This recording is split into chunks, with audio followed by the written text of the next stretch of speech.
이어서 여당인 국민의힘 입장을 좀 들어보도록 하겠습니다. 주진우 국민의힘 법률위원장이 나와 있습니다. 의원님 안녕하세요. 네, 반갑습니다. 자, 어제 한덕수 총리의 탄핵 기각, 의원님은 예상한 대로 결과가 나온 거죠? 의원님 입장에서. 네, 뭐 저뿐만 아니라 법조인 국민들 다 한덕수 총리가 복귀하는 것에 대해서는 전부 다 예상을 하고 있었던 것 같습니다. 그만큼 한덕수 총리가 권한대행이 되자마자 민주당이 좀 너무 급하게 좀 탄핵 소추를 남발한 측면이 있고요. 또 그 이후에 과정이나 이런 것도 좀 너무 정략적인 탄핵을 하다 보니까 뭐 대부분이 다 그 부분은 예측한 대로다. 오히려 정계선 재판관이 한 명 인용 의견을 낸 것이 저는 좀 독특하다고 봤습니다. 네. 의원님 어제 다 보셨을 텐데 가장 주의 깊게 보셨던, 중요하게 보셨던 부분은 어느 부분이에요? 아무래도 지금 민주당에서는 계속 이제 만장일치 의견을 많이 말씀하시잖아요.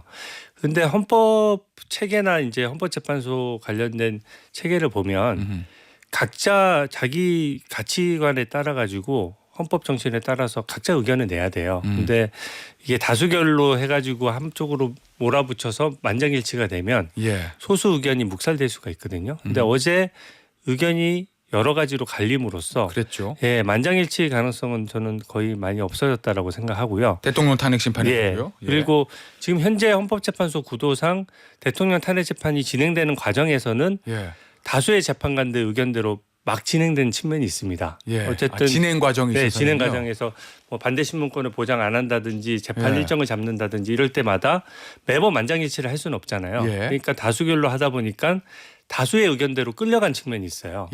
근데 하지만 소수 의견이 마지막에 결론을 내릴 때는 탄핵은 신중하라는 의미에서 6명의 재판관이 다 동의를 해야지 탄핵이 되는 것이거든요. 근데 어제 보셨다시피 기각 5명에 인용 1명에 각하 2명으로 의견들이 나눴단 말이에요. 그 얘기는 각자 그 생각에 따라서 의견이 엇갈릴 가능성이 매우 높아졌다 이렇게 보고요. 특히 각하 의견 2명 같은 경우에는 절차적 정의를 중요하게 생각한다는 것을 좀 암시를 했고 또 김복현 재판관 같은 경우에는 기각 의견을 내면서도 특히 마은혁 임명 문제에 대해서는 굉장히 현재 지금 마은혁이 들어오는 것은 반칙이다 이렇게 인식을 하는 것 같아요. 그래서 그 부분에 대해서 적어도 3명의 재판관이 좀 강력한 소수 목소리를 내게 됐다 이렇게 평가가 됩니다. 그 결국에는요, 의원님 이제 대통령 탄핵 심판과 어떤 연관이 있을까 요거잖아요. 중요한 거는 아무래도 그렇죠. 국가적으로나 국민의 입장에서 대통령이니까 일단 이 비상계엄의 위법성, 위헌성 이 부분에 대해서는 헌재가 판단하지 않았어요. 그것은 위법성 변론으로 하고 한덕수 총리는 뭐 동조하지 않았기 때문에 잘못한 게 없다 뭐 이런 논리잖아요. 그 부분을 판단하지 않은 거. 앞서 김용민 의원은 헌재가 판단 누락에 가깝다 이렇게까지 이런 얘기를 하던데 의원님 어떻게 보세요? 뒤에 재판 결과를 앞에 재판에서 암시하는 거는 원래 다 기피하는 일입니다. 그래서 재판 기술적인 측면이 있는 거고요. 적어도 확실한 것은 지금 대통령 재판의 평의가 제대로 다 끝나지 않은 것 같아요. 그러니까 비상계엄에 대한 평가 그것도 여러 가지 그 비상계엄에 대해서도 체포 지시가 있었느냐부터 시작해서 많은 쟁점들이 있지 않습니까? 그것에 대한 개별적인 평의가 다 끝나지 않았다 보니까 판결문에 어떤 내용이 담기려면 평의가 다 끝나고 재판관들이 그 문구에 다 동의를 해야 되지 않습니까? 뭐 그렇겠죠. 근데 굉장히 문구가 추상적으로 나왔어요. 그러니까 거기에 대해서 판단을 일부러 안 한 것인데 이것은 지금 현재 대통령 재판에 대한 평의도 아직 완결되지 않았다는 것을 의미하는 것이고요. 그런 점은 또 뭘로 연결되냐면 만약에 평의가 끝나고 6표가 다 모여있는 상태라고 하면 현재 재판 진행은 문영배 재판소장 대행이 키를 쥐고 있기 때문에 선고기일을 진작에 잡았을 것 같단 말이죠. 그런데 지금 선고기일이 예상보다 거의 2주 가까이 늦어지고 있고 아직 평의가 끝나지 않은 상황이면 이번 주 금요일도 선고가 안 될 수가 있습니다. 그래서 계속 넘어간다면 이것은 6표를 계속 모으지 못하는 것을 좀 반증하는 것이다. 이렇게 예측이 좀 된다. 이렇게 말씀드릴 수가 있습니다. 그 언론에서는 의원님 이번에 한덕수 총리 거를 보면은 대통령 어떻게 될지 전망을 할 수 있을지도 몰라 이렇게 예측을 했었는데 비상계엄에 대해 전혀 판단하지 않은 건 미리 결과를 알려주기 싫어서 이거보다는 아예 그 부분에 대한 헌재가 결론을 못 냈을 가능성이 높다. 이렇게 보시는 거잖아요. 지금 현재 동의가 되는 문구로 헌법재판관들이 다 동의하는 문구를 쓸 수가 없는 거죠. 그 정도로. 네, 그래서 이견이 예. 팽배한 상황이다. 이건 예. 저는 명확하다라고 봅니다. 그럼 역시 한 말씀하신 대로 2주 일단은 14일 예정했는데 14일 아니고 네. 21일이 아니고 지금 계속 2주 정도 늦어지고 있는데 네. 역시 그 부분은 안에서 엄청난 이견들이 있다 이렇게 지금 보시고 계시는 네, 거죠. 그동안 재판 진행 경과를 보시면 예. 굉장히 서둘러 왔잖아요. 대통령이 심지어 구속 수사되는 와중에도 막 탄핵 재판을 열어가지고 구속된 예. 다음 날 탄핵 재판에 나오라고 하고 막 그랬어요. 예. 굉장히 무리한 모습이지 않습니까? 그리고 한 기일만 더 달라고 하는데 기일을 안 주고 바로 변론 종결을 해버렸어요. 예. 그러니까 사실 이렇게 2주씩 끌 것 같았으면 아하. 재판을 몇 번 더 열었으면 얼마나 절차적으로 좀 나이스해 보이고 예. 절차적인 그 보장을 많이 해준 것처럼 보였겠습니까? 예. 근데도 그럼에도 불구하고 굉장히 다급하게 했던 것은 3월 14일에는 선고를 하려고 했던 스케줄이 있었던 것 같아요.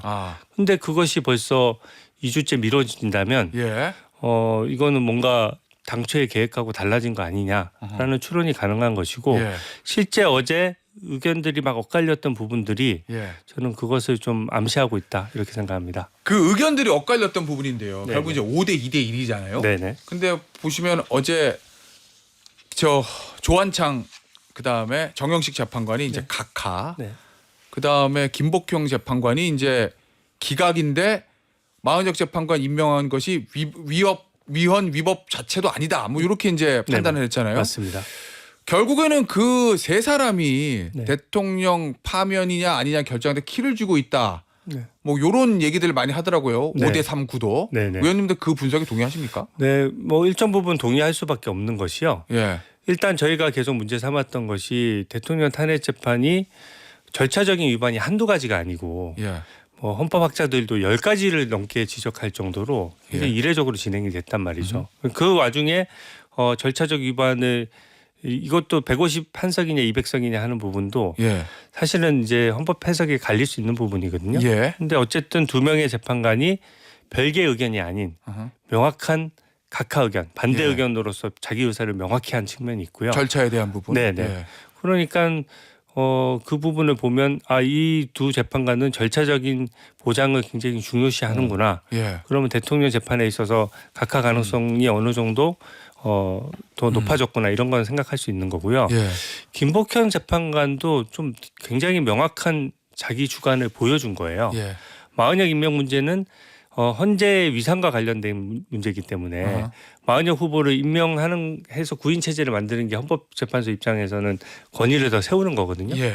그러니까 모든 재판관들이 만장일치 비슷하게 결정을 해왔는데 이 부분을 임명하지 않더라도 위법조차도 아니라고 예. 판단한 거거든요. 예. 그러니까 굉장히 기존에 기각 의견을 내셨던 다른 재판관 네 분하고도 굉장히 결이 많이 다른 거죠. 예. 그래서 3명이 지금 현재 얘기는 5대 3 구도를 예. 어느 정도는 정확히 보여줬다 이렇게 생각합니다. 자, 그럼 의원님 보시기에는 어제 한덕수 총리 결과를 쭉 보고 재판관별 의견을 보니 네. 대통령 탄핵 심판은 언제쯤 어떻게 나올 것이다. 딱 전망이 좀 오시지 않으실까요? 저는 예상이?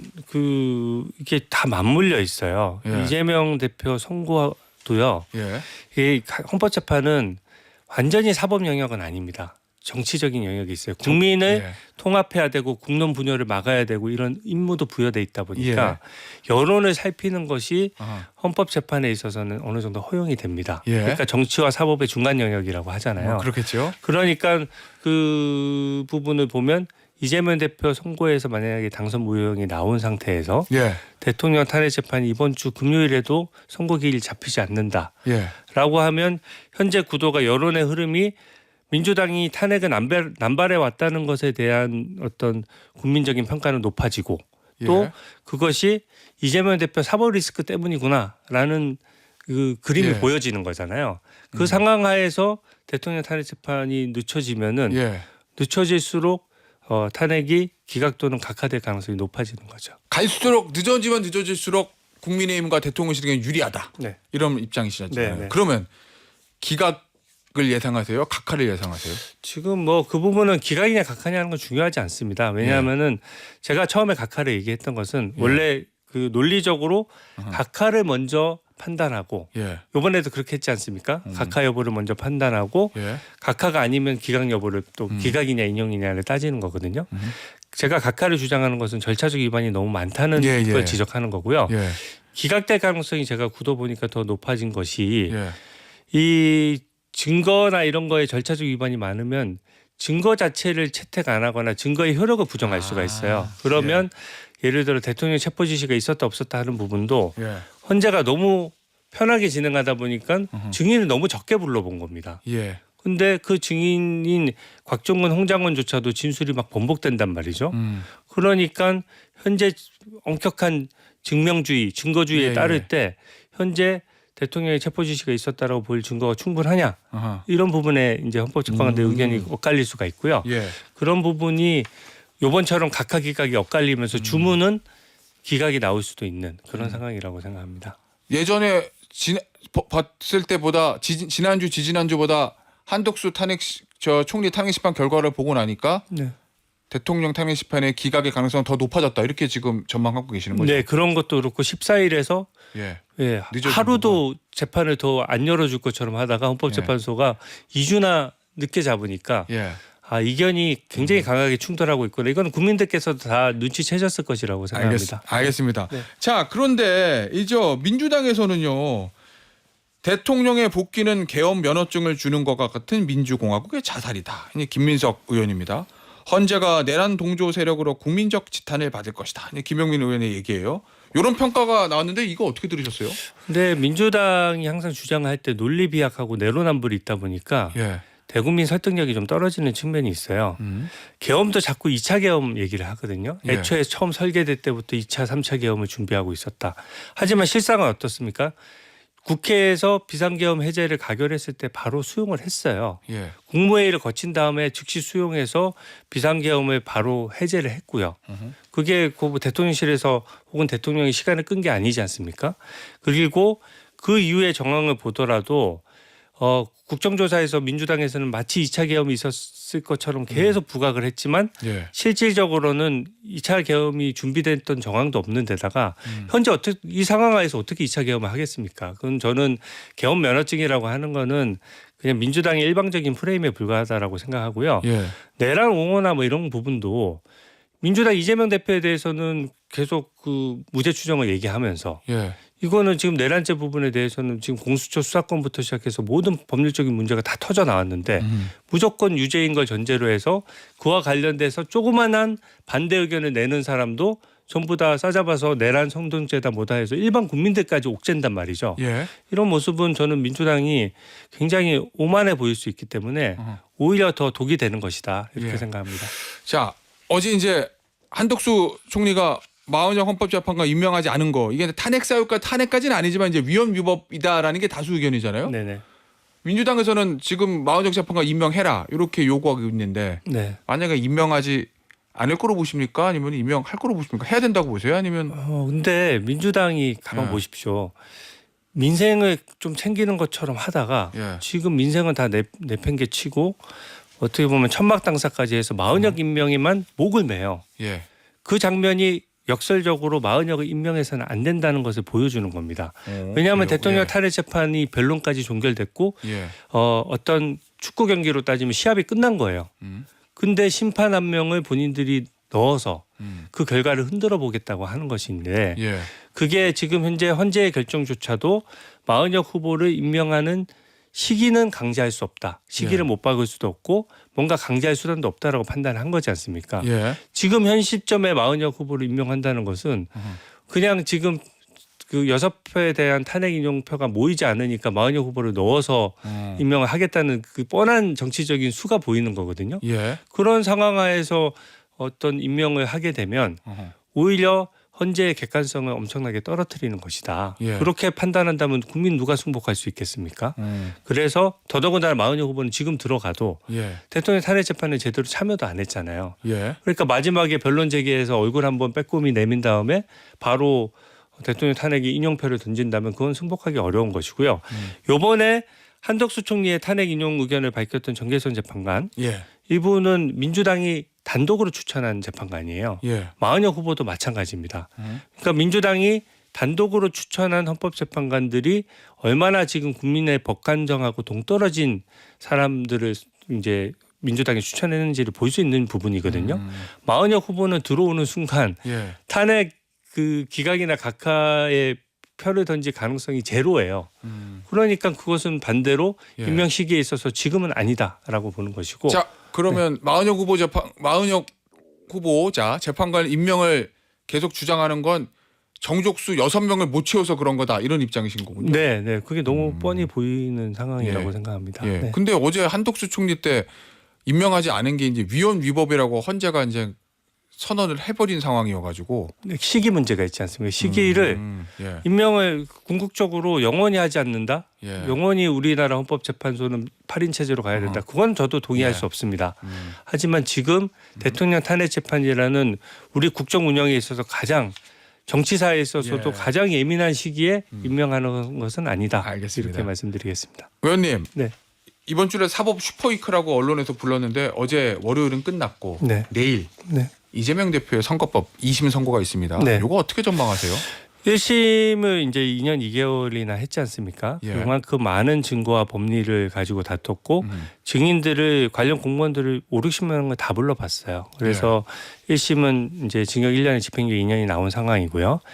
2심 재판이 어떻게 진행됐는지를 보니까 이재명 측에서 그 증거로 신청한 증인이 2명 나왔는데 예. 다 이재명 피고인에게 불리한 증언을 하고 돌아갔어요. 아, 그래요? 네, 그래서 백현동 옹벽 아파트는 협박 그 국토부의 협박이 없었다라고 얘기해서 오히려 검찰 편을 들어주고 돌아갔거든요. 예. 그러니까 뭔가 재판에서 2심에서 어떤 변수가 생겼을 때 결과가 뒤집어질 것을 좀 예상할 수가 있는데 예. 재판 진행 경과를 보면 1심에 거의 연속선상이라고 볼 정도로 별다른 변수가 없었다. 예. 그렇다면 1심과 비슷한 형이 선고되지 않겠느냐라는 점으로 추정이 되는 상황입니다. 자, 그렇다고 하면 네. 2심에서도 당선 무효이 나왔다고 하면 네. 대법원 확정 판결은 언제쯤 나올 거로 보세요? 저는 그 보통 3개월 내에 예. 무조건 선고를 해야 되지 않습니까? 그러니까 만약에 조기 대선 있는다고 하면 대선 전이 될 것인가 대선 후가 될 것인가 이 부분이거든요. 지금은 대통령 탄핵 재판이 묘하게 늦어지면서 예. 대선 전에 대법원 판결이 나올 가능성이 상당히 높아졌습니다. 그래요? 왜냐하면 예. 3개월 내지만 실제로 저는 2개월 만에 선고할 수 있다라고 생각하는 것이 예. 이재명 피고인 측에서 끌 수 있는 시간이 27일에 불과합니다. 예. 상고장 제출 기한 7일, 상고 이호수 제출 기한 20일. 예. 27일은 마음대로 이재명 피고인과 변호인 측에서 끌 수 있는 거예요. 예. 그 나머지 시간은 대법원의 시간입니다. 그래서 집중 심리나 여러 번에 걸쳐서 재판을 열거나 이건 서면 심사니까. 네, 예. 증인을 부르는 게 아니니까 예. 집중적으로 심리하면은 법리적인 판단이니까 한 달 내에 충분히 가능하고요. 예. 그렇게 해야만 되는 것이 결자해지 차원이 있는 겁니다. 예. 사법부에서 1심에 2년 2개월에 끌어와서 지금 이제 지난 대선에서 예. 반칙한 사람이 다음 대선에 나오는 상황이 되는 것이니까 예. 그거는 대법원에서 조금 서두를 것이다. 그렇게 보고 있습니다. 알겠습니다. 네. 오늘 인터뷰 여기서 마무리하도록 하겠습니다. 지금까지 국민의힘 주진우 의원이었습니다. 의원님 감사합니다. 네, 고맙습니다.